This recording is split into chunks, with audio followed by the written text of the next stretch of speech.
In this video, I'm going to show you how to remove apps from your dock on your Mac. So obviously, I'm here. I'm on my desktop here, and you have all of these apps here that you kind of want to get rid of. Sometimes people will have apps go along the entire way. Sometimes you just want a couple apps that you would use on a daily basis. So it's real easy to get rid of them. So there's two ways to do it.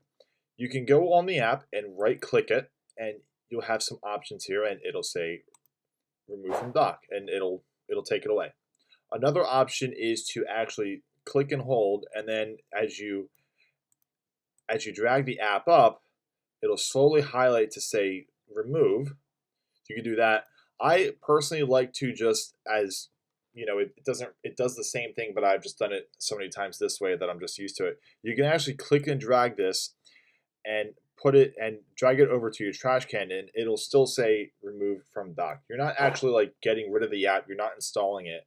But I was always just used to clicking it and dragging it over here to your trash, and it's real easy. Very simple to do to condense the amount of apps that you have on your dock, or if you want to add new ones, that's another route that you can go. But if you're someone that wants not many apps there, it's very easy to get rid of them. Hope you guys liked the video, and we'll see you next time.